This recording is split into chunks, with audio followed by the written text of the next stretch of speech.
Mothers Against Drunk Driving took a stand. It was a good stand. Explanation tonight.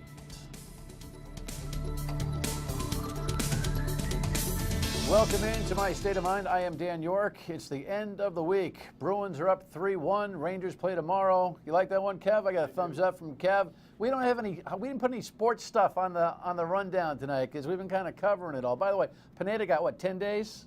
That's for a pitcher. That's only 2 games though, because they rotate on the guy with the pine tar on his neck. Baseball been very, very good to me. Pine tar been very, very good to me. You had to be here last night to follow that. And who can follow Susan Hogan after that riveting presentation of her marathon experience last night? But Gaby Abadi will try to do that. She's the executive director of Mothers Against Drunk Driving, a pretty good civic leader in this community who took a stand in a court case that other not-for-profit or nonprofits may not have. So we'll get to that toot sweep. But first, let's go to the rundown and just dig out some things that are kind of important today. Some data came out from Gallup that is horrifying, but kind of, a yawner for a lot of Rhode Islanders, but we can't yawn. That's the problem. And then there's some more statistics that are really good, sort of. This is a nice little story in politics. We really do need to do that. And then we got to really talk to our kids, I think, after hearing a story in Milford, Connecticut today, which is horrifying for kids and parents alike. And this you got to do. You got to make an assignment. This is I'm giving you your honey-do list for the weekend on what you ought to do. Let's dig in. First, Rhode Island psychology. So the Gallup poll, we have this headline. I think we do, Kev. This is a tough headline. WPRI.com. Rhode Island residents are least proud of their state. What? Yeah, so it goes like this. They polled 600 folks across the country and, broke it up in I don't know how many states. So I don't know how many Rhode Islanders are actually in this poll. But the thing is that less than 1 out of 5 of us would say, yes, this is the greatest state to live in. In other words, defend the state. In Massachusetts, 1 out of 2 will. In New Hampshire, 2 out of 3 will. In Alaska and Montana lead the league in this, where more than 3 out of 4 will. And so it's kind of the same old story of this self-deprecating thing, and I'm trying to figure out whether or not we actually enjoy being so unhappy about our place, which is really a perverted way of thinking about it. There's so many good things that we've got going on here, but this really comes down to a distrust factor. And I got an email today. The phones were ripping off the hook on the radio on WPRO weekdays noon to 3. But here's an email that I think really hit it on the head. John says, ask a member of the General Assembly if they see that institution as the major contributor to the result. You'll hear them tell you that they're working every day to make the state a better place and never recognize that they are the single greatest contributor to the problem. And you know what? I think that's exactly true. And we will see what happens with the 38 Studios thing, which I think is the opportunity missed of a lifetime for the General Assembly to cleanse itself, but still remains with the new oversight leadership in Karen McBeth, who was here earlier this week to talk about her role. That's not the be-all and end-all of this problem, but you're so beaten down and distrustful of the people that you put into leadership that this is the kind of stuff that you burp up. I wish you'd stop. I wish we'd stop. But we have to have good reason. But remember, we are still the boss, and we can make this change. It is fixable. Let's move on. Even on the front page of the Journal today, we get these good numbers. So this is data that came out that we do lead the league in real capita personal income growth. Here's the Here's the problem. Lynn Ladero, economist, puts it this way in this story today. A lot of asterisks in this data. Part of the growth is nothing that is longer term and nothing to be proud of. Well, gee, Lynn, thanks so much for the how'd it go. But the truth is that we were in such bad shape 4 years ago when they were counting this data that there was nowhere else to go but up. But at least we didn't break a world record and go down. Smile. God loves us. Let's keep going. Blow through this thing, all these things that I'm thinking about on My State of Mind. I liked this. I liked seeing this on the front page of the paper today. Mayoral debate where the young people were involved in asking a lot of questions of the 5 candidates, I think, 4 Democrats and a Republican running for mayor. Sam Cianci, who's still holding out and threatening to run come at the end of June. That ought to be a dandy. But if you saw in that photo the little girl, not the little girl, but the teenage girl, the student who was holding the green card, rather than applause for answers, if they liked something, they held up a green card, like go, like, you know, thumbs up, yellow if they weren't so sure, red if they didn't like it. I like that creativity. You know, most of the kids tend to be very liberal and idealistic, and they don't know what the hell they're talking about, but you know what? Truth is, sometimes out of the mouths of babes come incredible gems, and we had a couple of these young ladies from this one particular group. What's the name of the group, Jess?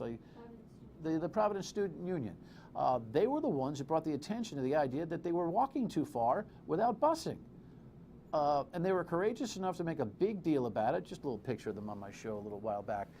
But they were articulate, they were smart, they were courageous, and they kept a sense of humor about the whole thing. And while, yeah, they complain a lot about things that are kind of like, come on, kids, when you grow up, you'll understand. To set a tone with young people that they should be engaged in political conversations and marital debates is the right thing to do. And every community ought to be engaging their teenagers in this kind of discourse, because we've gotten way too lazy as adults because we haven't spent enough time foundationally talking about the issues. So good for everybody on that particular exercise. Next item here. Now, this is a conversation. I was horrified when I heard this news today out of Milford, Connecticut. The headline in the ConnecticutPost.com, nothing you want to see on a Friday night, but the news waits for nobody, and the cycles roll around no matter what day it is. Here's the chief of police in Milford talking about the elements of the case this morning. This morning at approximately 7:15 a.m. at Jonathan Law School right across the street, there was an altercation between two students where a male student, a 16-year-old male student, assaulted a 16-year-old female student. The student was transported to Bridgeport Hospital, where she was pronounced dead at 7:43 this morning. Now, I don't want to be a guy who jumps the gun here, but there were multiple reports that were circulating out of Connecticut today that this may have to do with a prom dispute.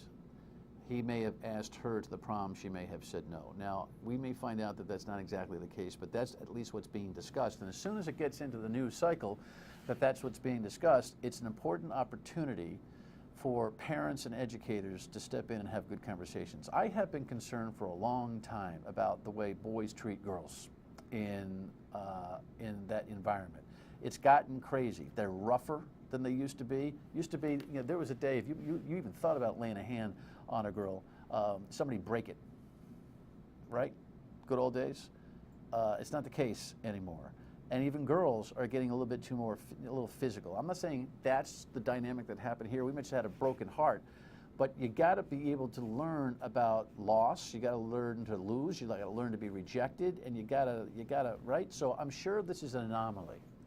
But what we want to see happen here, hopefully, with this tragedy, is a chance to talk to our kids about how to handle all those real-life issues. I mean, God bless her. No young lady going forward, after hearing this story, should ever have to worry about saying no about a prom date request or anything else, if you know what I mean. That's the dad in me talking here, who's got a teenager. And I worry. I know you do too. And the last item here tonight, speaking of worry, you ought to be worried about this data. This opiate overdose problem that we have had in New England is unbelievable. And part of it is due to something that you probably haven't even paid attention to. I've mentioned this a number of times already on the show. Here's a headline about tomorrow. You are urged to dispose of your drugs, the ones that are in the cabinet that you haven't taken in a while. I told you before, I had dental work 2 years ago, right? And he did a great job, oral surgeon. Eat great. To get the fourth tooth out, he says, you're going to need something. So he gave me the Vicodin. I took one Vicodin. I said, I'll take Advil for the rest of my life before I feel like this anymore. I didn't like it. But those drugs sit on the shelf. Here's the problem. Too many people say to their friends, oh, you need a Vicodin? Oh, I got some that's on the shelf. And we had an expert at Miriam Hospital who was telling us the following. Here's a short excerpt from an April 7th show that we had. Look at this. 70% of people who misuse these painkillers get them from a friend or relative. Okay, this is something that's happening over and over and over and will continue to do so. Let's be short because we're short on time. Can you imagine? Don't give anybody your drugs. There are safe ways of disposing of Yes. these drugs. So nearly every town in Rhode Island has a 24/7 safe disposal site. Most of them are police departments. Anonymous, you can drop off unused or expired medications there. And this extends beyond opioids. Well, guess what? Between 10 and 2 tomorrow, most Rhode Island police stations are open. Some city halls, some pharmacies, for you to take those drugs you haven't used and get them to a place that's safe and gone. Never, ever lend your buddy your drugs, because bad things happen. All right. When we come back, MAD took a stand. Interesting case. Stay with us.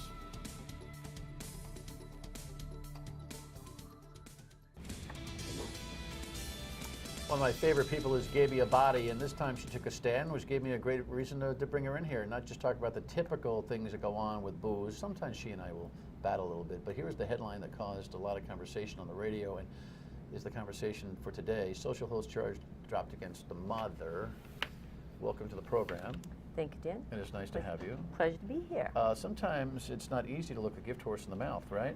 Ooh, never easy. When you look at money in a nonprofit, it's never easy to say no. Never easy to say no. $5,000 check, and you said no. Let me run this story from Eyewitness News. It lays it all out for you, and then we'll talk about why.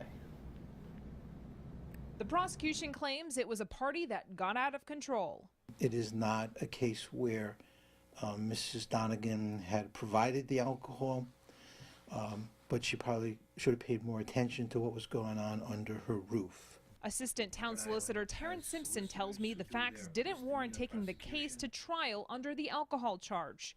In a deal reached by both sides, Jane Donegan must behave in the next year for the obstruction charge to be dropped. And she was also required to make a $5,000 contribution to Mothers Against Drunk Driving. Simpson says it's common for a judge to order the defendant to make a contribution when they have no prior record. When people are asked to make a contribution, you want it to be at a level where it gets their attention. And, $5,000 check is a significant payment for most people, and I think for Mrs. Donegan. But MAD declined the donation, saying it didn't want the money in exchange for charges being reduced and people not being held accountable for their actions. Donegan's attorney tells Eyewitness News MAD's decision is entirely up to them, and Miss Donegan's contribution was made in good faith. So I've since had an email to my producer. William Devereaux is one of the attorneys for the lady who's at the center of the story, and he said, MAD really doesn't understand what's going on in the facts of the case. Oh, please. Right? Right? Bill, you can come in any time and talk to me about this because you're a good guy and you're doing a good job advocating for your client. But You did? blood money. I don't know if I'd call it blood money, but it was certainly money. People don't understand the significance of this $5,000. I mean, we do get court-mandated fines. I don't think we've ever gotten a check in our office more than $500, and those are rare.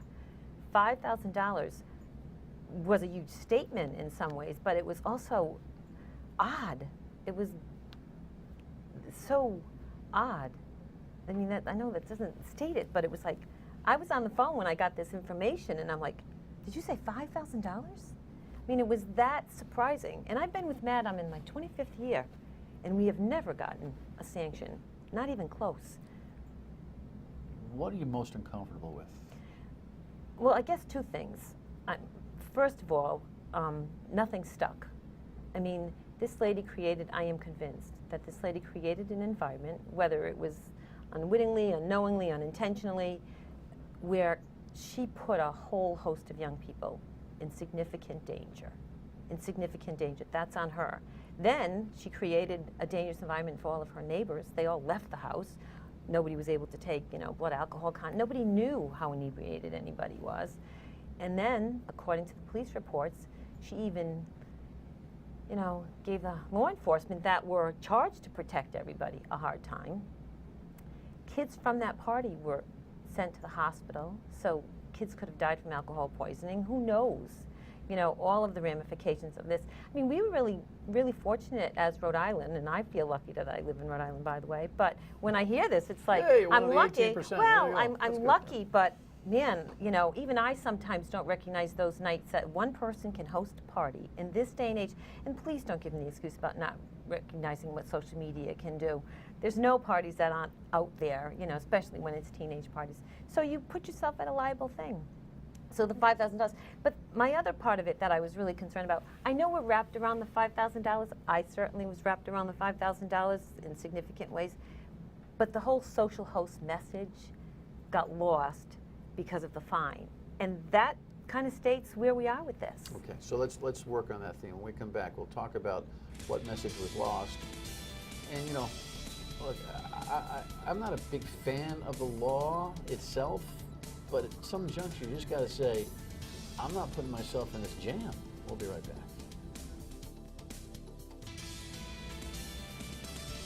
Yeah, so the court scene with Ms. Donegan, who, you know, through the lawyer, we will invite to the broadcast. I'm guessing she won't take the invitation because it's embarrassing for most parents to be involved in this social host law. Gaby Abadi is my guest from Mothers Against Drunk Driving. Yeah, I've always thought that you're a very practical person. I mean, it's like you're a mom, you've had kids, right. you're not like, Oh my God, no. clueless And I about- don't like to about all judge. this. Yeah, no, absolutely But the not. message you said that was lost with the social host law and the $5,000 payment, I'd say payoff, but let's respect the court system and law enforcement. The $5,000 payoff was what? You know, how many people, by the way, in other neighborhoods could get that kind of justice? That's a whole nother conversation, Yeah, don't you think? that is. And you know, that is fair too. I think that's a fair observation that we bring out there. We say, you know, drunk driving and underage drinking, not completely non-discriminatory types of crimes, if you want to call them, you know, whatever. They hit every neighborhood. But we always say, well, those kids here and those kids there. But the reality of it, suburbia is like overrun. And you know, I live in Barville, as you know. I mean, my kids always used to say, Mom, we just, you know, in Barville, we just drink the low shelf. You know, they just drink the high. It's flagrant. So the message lost was what? The message lost is that if we were to take our organization specifically to take this money, we would be disservicing the whole idea that we fought for this law, Dan. We do think people are liable. We think that they should be held accountable to this. And if we can't change the culture of how parents are administering this drug and looking at this drug, then we've kind of lost the battle up front. You know, I was saying on the radio the other day, I was reminiscing. In fact, you know, one of my, I still stay in touch with my high school buddies. You know, I mean, you know, I'm lot of people 53 do. years old, but there's 12 of us that are just like Talked about that. we used to be. Right? Yep. And we reminisce about the moms and dads that let us do what we did when we were in high school. And Yep. for some reason, though, it didn't seem to have the drama that it does today. Is it because we had an 18-year-old drinking age? Is it because we had a little bit more relaxed approach to it? Is it what? I don't know if there's an answer to that. I mean, because I was brought up in the same thing, and 18 was the drinking age. And so that had, but even as a culture, I don't think that we didn't even have the research. Who knew back then that, you know, your brain stopped growing until you were 21? That didn't exist. That research did not exist. We were basing it on mostly, actually, drunk driving and crash-related data. When it went down to 18, the crash data went up for that age group. We immediately went back. It came through DOT. It came through a federal thing in that you know, threatened and said, we're going to take it. Because it came down, you know, we thought it would come down. It went up. And then when we went back up to 21, the numbers came back down again. Actually, they went up 25%, came down 28% of that age group. So there's we two learned issues. those The things. social Yes. host law, what is the responsibility a parent should have for the parties that their kids put on? You cannot procure or knowingly provide alcohol or know that it's going on in your environment. You can do it to your own children. That's still state law. You can provide alcohol in your home. Your own kids in your own home. Yes. They have to two no one friends else. over, you're You jammed can. up. That's right. Yeah, and that's the thing. That's the parent of a teenager, older teenager now. You know, just you have to be clear and you have to say, listen, I wish it was different, sweetie, but it's not, and Daddy's not going to get jammed up. And you know, I've held the prom night Yep. sleepovers Yeah. with the So have keys we. and Yeah. look everybody in the eye and make sure Yeah, that they don't absolutely. smell of booze. I know. And you have to do it. And if you don't do it, You're putting your sucks. career on the line. No, it isn't easy. I mean, let's Did you say it face sucks? It does. You wrote a law It that sucks.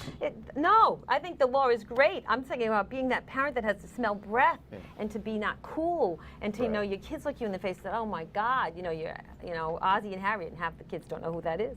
But, to be that parent is so difficult. You find out later that you did a pretty good job when your kids turn around and say, yeah, Mom, that was the right thing, you stuck by.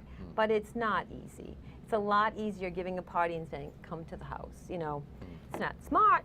You're doing the smarter thing by saying no, but it's just not easy. It isn't. But that's why we have laws, to protect ourselves from people that aren't smart and that don't do the right thing. It's to protect you and I. You don't think we ought to move the age back to 18? Well, and I'll tell you one of the reasons, because of the research. I mean, go on any research site, any medical research site, and look at that. But I was thinking, because I heard you having that conversation yesterday, people are looking at the alcohol issue that way, and that's really one of the only. But you can't rent a hotel room unless you're 21. You can't rent a vehicle unless you're 25, and you can't be president unless you're 35. There are age restrictions. Why, I don't know, but at least the one that I believe in is based on medical research. Well, all I know is you and I both qualify for all those things. I know. Oh my God, I hate to even think about the other stuff. I get discounts already. So. Yeah, I know. When that AARP card comes, it's the end of your life. It's you sad. Feel like. Yeah. But there's life after. It's good to see you. Thank Appreciate you. your conversation about it. I'm glad that you stuck by your guns. Your state of mind, and we come back. Stay with us. What you think about what Gaby Abadi had to say, more than welcome to hear what you think. Just contact us on Your State of Mind. Here's the number. Leave us a voicemail. We'll play it. 228-1886. Email us at stateofmind@myritv.com. And, of course, Facebook and Twitter post at Dan York Show. Don't forget the E. Here's a Facebook post that was kind of interesting regarding our commentary about this Cormac Lynch, who is running for Congress. Very impressed by what he said and how he said it with conviction. He says words with conviction, while our politicians should be convicted for the crimes against the public. Very creative, Patrick. Very nice. We may get that kid in next week. He'll be on the radio at noon on Monday, and so will I. We'll see you then. And, of course, back here Monday at Meyer ITV at 7:30. Good weekend. Bye.